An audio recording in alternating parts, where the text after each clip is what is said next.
آیات قرآنیہ ہیں، نعت ہے، ذکر اللہ ہے، اسماء الحسنہ ہیں، یہاں تک کہ آذان ہے، ان کو بطور ٹونز یا رنگ ٹون ان کا استعمال کرنا شرعاً جائز ہے یا نہیں؟ بسم اللہ الرحمن الرحیم۔ قبلہ جہاں تک اسماء الحسنہ اور نعت رسول مقبول صلی اللہ علیہ وسلم یا آیات قرآنیہ کو بطور رنگ ٹون کے استعمال کرنے کا جائز اور ناجائز کا مسئلہ جہاں تک ہے تو اس میں اس کو جائز کہا جائے گا، ناجائز اس کو نہیں کہا جائے گا۔ لیکن ادب کا تقاضا یہ ہے کہ قرآن، آیات قرآنیہ، نعت رسول مقبول، اسماء الحسنہ ان کو بطور رنگ ٹون کے نہ لگایا جائے۔ اس کی وجہ کیا ہے؟ اس وجہ سے کہ رنگ ٹون پر یہ چیزیں لگانا مطلب یہ ہوتا ہے کہ جب رنگ بجے تو بندہ فون اٹھائے۔ اس میں کئی صورتیں بن جاتی ہیں کہ ایک تو بندہ کسی ایسی جگہ پر بھی ہو سکتا ہے کہ جہاں پر ان آیات کا یا پھر نعت رسول مقبول کا یا اسماء حسنہ کا وہاں پر رنگ پر بجنا یہ خلاف ادب ہے، جیسے ٹوائلٹ وغیرہ ہو گیا۔ اسی طرح سے اگر بندہ کسی مجلس میں بھی بیٹھا ہو تب بھی قرآن مجید فرقان حمید کی آیہ مبارکہ ہو تو قرآن یہ حکم کر رہا ہے وَإِذَا قُرِئَ الْقُرْآنُ فَاسْتَمِعُوا لَهُ، سنا جائے، یہ سنا جائے، جب کہ قرآن مجید فرقان حمید کی آیہ مبارکہ کو پورا نہیں سنا جاتا۔ اسی طرح سے کاٹا جا سکتا ہے، کاٹا جاتا ہے۔ جی، اسی طرح سے جہاں تک معاملہ ہے نعت رسول مقبول یا پھر اسماء الحسنہ کا تو وہاں پر بھی بے ادبی کا پہلو اسی صورت میں نکل آتا ہے کہ جب مکمل ہونے سے پہلے اس کو کاٹ دیا جائے، تو لہٰذا اس کو ہم کہیں گے کہ یہ خلاف ادب ہے۔ موبائل فون پر رنگ ٹونز اس طرح سے ہرگز نہ لگائی جائیں۔ ٹھیک ہو گیا، یعنی آپ یہ فرمایا آپ نے کہ اس کا استعمال، پہلے آپ نے یہ کہا کہ ہم اسے ناجائز نہیں کہیں گے، ناجائز نہ کہنے کی وجہ کیا بنتی ہے؟ جی، اس کی وجہ یہ ہے قبلہ کہ کسی چیز کو ناجائز کہنے کے لیے کوئی ایسی ٹھوس دلیل ہونی چاہیے کہ جس کے پیش نظر اس کو ناجائز کہا جائے۔ اگر آپ یہ کہیں کہ فون پر بطور رنگ ٹون کے اسماء الحسنہ یا پھر آیات قرآنیہ یہ لگانا یہ مطلقاً ناجائز ہے تو پھر اسی فون میں سے ان کو سننے کا کیا حکم ہوگا؟ تو جب یہ چیز ہمیں دیکھنی ہوگی کہ اسی چیز کو اسی آلے سے ہم سن بھی رہے ہیں اور اسی آلے کے ذریعے ہم دیگر چیزیں بھی نعتیں جو ہے وہ گاڑی میں بھی سنتے ہیں، تو لہٰذا مقصد اس کے ناجائز پر فتویٰ دینے کا ہرگز جو ہے وہ نہیں ہو سکتا۔ ہاں، ادب کا تقاضا یہ ہے کہ ہم یہ منع کریں گے استعمال کس طرح کیا جا رہا ہے، کس طرح اب سے۔ یہ دیکھا جائے۔ جی، میں آپ سے ایک چیز عرض کروں نا قبلہ کہ آپ نے فرمایا کہ کیا وجہ ہے کہ ہم اس کو ناجائز نہ کہیں۔ ناجائز اسی چیز کو کہا جاتا ہے کہ جس کے اوپر کوئی دلیل قطعی آ چکی ہو۔ یہاں پر جتنی بھی صورتیں بنیں گی وہ احتمالات کی بنیں گی۔ جب احتمالات ہو سکتے ہیں نا، یعنی ہم کس پاسبلٹی ہو سکتی ہے کہ ہم یہ کہتے ہیں کہ اس وجہ سے ہم منع کریں گے کہ بعض دفعہ انسان جو ہے وہ ٹوائلٹ میں ہوتا ہے، یہ ایک احتمال ہے نا۔ ٹھیک ہے، لیکن اگر وہ کسی ایسی جگہ پر بیٹھا ہو، مسجد میں بیٹھا ہو مثال کے طور پر، وہ تو اب ادب کی جگہ ہے، وہاں پر اگر بجی تو پھر ہم یہ کیا کہیں کہ بھائی اس جگہ پر اگر ہوگا تو ناجائز ہوگا، اس جگہ پر جائز ہوگا۔ لہٰذا اس وجہ سے ہم یہ کہیں گے کہ یہ معاملہ ناجائز کا نہیں ہے بلکہ یہ خلاف ادب ہے احتمالات کے پیش نظر، اور جہاں پر احتمالات آ جائیں تو وہاں پر پھر حکم مختلف ہو جائے۔ اچھا، اس کی ایک صورت اور بھی ہے مفتی صاحب، اب ایک شخص نماز پڑھ رہا ہے اور وہ بھی جماعت میں پڑھ رہا ہے، ہم اس کی یہ صورت نکالتے ہیں، مسجد ہے، جماعت قائم ہو چکی ہے اور پہلی صف ہے، دوسری صف ہے، کسی جگہ سے اچانک کسی شخص کا فون بجنا شروع ہو گیا۔ اب وہ فون نہیں بج رہا، یہ بھی ہو سکتا ہے کہ فون بجنے کا مطلب یہ ہے رنگ ہے، کوئی میوزیکل قسم کی کوئی رنگ بج رہی ہے، ایک یہ بھی ہو سکتا ہے کہ اس فون سے اس نے یہی ٹون جو لگائی ہوئی ہے، رنگ جو سیٹ کی ہوئی ہے، وہ اذان ہو سکتی ہے، وہ آیت الکرسی ہو سکتی ہے، وہ اسماء الحسنہ ہو سکتے ہیں، کسی معروف قاری، کسی معروف نعت خوان کی آواز ہو سکتی ہے۔ یہ تو ایک اچھی چیزیں بھی ہو گئی، اس کو الٹ بھی کیا جا سکتا ہے، چونکہ معاشرہ ہے، ہماری سوسائٹی ہے، اس میں بعض لوگ جو ہیں وہ بڑی رف قسم کی اور نازیبا ٹیون بھی لگا لیتے ہیں، یعنی بعض میں نے یہ بھی دیکھا ہے کہ مختلف جانوروں کی آوازیں ہوتی ہیں، یہ بھی ہوتا ہے۔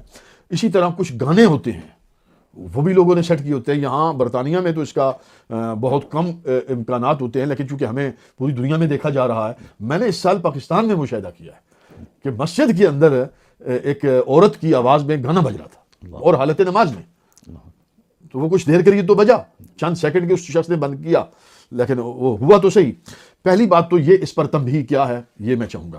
دوسرا اس پر حکم کیا ہے کہ اگر ایسی صورت واقعہ ہو جائے, اب جس شخص کے مثلا یہ میرا موبائل ہے, میری اس جیب میں عموماً طور پر موبائل کو یہیں رکھا جاتا ہے, لیفٹ رائٹ رکھا جاتا ہے. اب حالت نماز میں کیا میں اپنے موبائل کو نکال کر ایسی صورت میں اسے آف کر دوں, کر سکتا ہوں یا نہیں کر سکتا؟ اس کا مجھے پہلی تو اس پہ ایک تنبیہ ضروری ہے کہ یہ جو معاملہ ہوتا ہے اور پھر اس کا شرعی حکم. بسم اللہ الرحمن الرحیم. قبلہ یہ صورتحال تقریباً اب ہر جگہ پر ہو رہی ہے. مساجد کی جہاں تک بات ہو رہی ہے, مساجد انتظامیہ نے باقاعدہ طور پر تنبیہ کرتے ہوئے سائن بورڈ بھی لگائے ہوتے ہیں کہ امام بھی کرتا ہے, یہ امام بھی نماز جمعہ میں یا اکثر نمازوں میں یہ تنبیہ کی جاتی ہے. یعنی نماز قائم کرنے سے پہلے امام کہتا ہے کہ اپنے موبائل آف کر لیجیے, جی آف کر لیجیے یا سائلنٹ موڈ پر لگا لیا جائے. اچھا, اب اس میں آپ نے دو صورتیں بیان کی ہیں. ایک تو یہ کہ اس کے اوپر کوئی ایسی دھن لگی ہوتی ہے کہ جو میوزیکل ہوتی ہے, ہاں ٹھیک ہے, اور دوسرا یہ ہے کہ کچھ اچھا کلام یا اذان بھی جو ہے وہ لگی ہوتی ہے. اس طرح کا بھی معاملہ ہوتا ہے. دیکھیں, اب یہاں پر یہ تو نہیں پتہ کہ کب کال آ جائے. پہلی تو سب سے پہلے تو یہی ہے کہ بالکل سائلنٹ رکھا جائے. جب مسجد میں بندہ داخل ہو جائے تو اللہ تبارک و تعالیٰ کے حضور اس نے جھکنا ہے. یہ سب چیزیں بالکل اس سے بے پرواہ بندے کو ہونا چاہیے. اور جتنے بھی ہاتھ اٹھانے کا مطلب بھی یہی ہے. اب اگر کسی وجہ سے وہ بھول گیا اور مسجد میں دوران نماز اب فون اس کا بجنے لگ گیا, تو اس کے لیے ہم یہی کہتے ہیں کہ بندے کو, جس طرح سے آپ نے فرمایا کہ اس کے یا تو سامنے والی جیب میں ہوتا ہے یا اکثر لوگ سامنے جو ہے وہ فون نیچے رکھتے ہیں.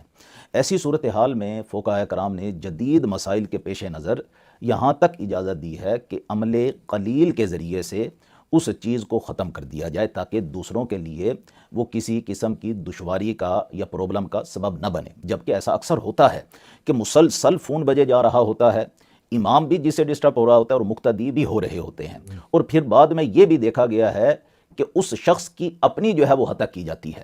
بعض لوگ تو خاموشی کے ساتھ گزر جاتے ہیں, بعض لوگ پھر اس شخص کو کہ جس کا موبائل بجا ہوتا ہے چند آدمیوں کے سامنے اس کو کوئی اونچی نیچی بات کر دیتے ہیں, جس کی وجہ سے وہ پھر مسجد کو بھی چھوڑ جاتا ہے. اس طرح کے معاملات بھی دیکھے ہیں. در حقیقت یہاں پر تمام ہمارے جتنے بھی ناظرین ہیں ان کے سامنے ہم ایک چیز پیش کرتے ہیں کہ ایسی صورتحال بن جاتی ہے بعض دفعہ. تنبیہ تو ہم کرتے ہیں, بار بار کرتے ہیں, لیکن بن جائے جب تو پھر ایک تو درگزر سے کام لیا جائے, یعنی مسجد کے اندر ہی اسی چیز کو فتنے کا باعث بنا کر جھگڑا شروع نہ کر دیا جائے. اور ایک طریقہ کار کے ساتھ اس بندے کو اگر بار بار ہو رہا ہے تو اس کو سائڈ پر جو ہے وہ سمجھایا جائے کہ آپ یہ بار بار آپ کا فون جو ہے وہ بجتا ہے, تو لہٰذا یہ جو ہے وہ مناسب نہیں ہے. یہاں تک تو بات ہے کہ ایک الگ معاملے کی کہ اگر کسی بھی صورت میں یہ ہو سکتا ہے. اب معاملہ یہ ہے کہ اگر اس کے اوپر کوئی میوزک بجا تو یہ اور اذیت کا سبب بن جاتا ہے. اگر اذان وغیرہ بجتی ہے یا کوئی قرآنی آیات یا خلل کا باعث ہے, خلل کا باعث تو بہر کیف جو ہے وہ بنتے ہیں. کیوں؟ اس وجہ سے کہ نماز کی حالت میں جماعت میں جب بندہ شامل ہوتا ہے تو پھر جماعت کی جو اہمیت ہے وہ نبی پاک صلی اللہ علیہ وسلم نے بیان فرما دی ہے. تو جدید مسائل میں فقہاء کرام, علماء کرام نے یہ کہا ہے کہ عمل قلیل کے ذریعے سے اس چیز کو سائلنٹ یا بند کر دیا جائے. اس صورت میں اگر جیب میں ہو تو آرام سے ہو سکتا ہے, اگر سامنے رکھا ہو تو اس میں تھوڑی دشواری ہو سکتی ہے, لیکن عمل قلیل کے ذریعے اس کو بند کرنا اتنی اجازت نماز پر اثر نہیں پڑے گا. اب یہاں پر یہ چیز بھی جو ہے وہ مد نظر رکھنا ضروری ہے کہ عمل کثیر اور عمل قلیل اس میں جو ہے وہ کس طرح سے امتیاز کیا جائے. تو اس میں فقہاء کرام نے جو ایک راجح قسم کا قول پیش کیا نا, وہ کیا ہے کہ عمل کثیر اس عمل کو کہتے ہیں کہ اگر دور سے دیکھنے والا نمازی کو نماز کی حالت میں دیکھتے ہوئے بھی یہ کہے اور یہ سمجھے کہ یہ نماز کی حالت میں نہیں ہے تو اب یہ عمل کثیر ہو گیا, اور اس کے اوپر فقہاء کرام نے فرمایا کہ اس کی نماز جو ہے وہ ختم ہو جائے گی. اچھا مصطفیٰ, اس پر میں اگر کہوں کہ جو فقہاء نے یہ جو معیار بنایا ہے, اب اس کو اگر دیکھیں تو اس کا مطلب یہ بھی ہو سکتا ہے کہ دیکھنے والا جب دیکھے کہ یہ شخص حالت نماز میں نہیں ہے تو یہ عمل کثیر ہوگا. یعنی اس کا مطلب یہ ہوا کہ اس کا چہرہ بدل گیا, اس کی پشت چینج ہو گئی, باڈی جو ہے وہ گھوم گئی, یا باڈی اس طرح سے جھک گئی, یا اس نے دونوں ہاتھ استعمال کرنے شروع کر دیے. تو اب یہ آثار جو ہیں بتاتے ہیں کہ یہ بندہ نماز میں نہیں ہے.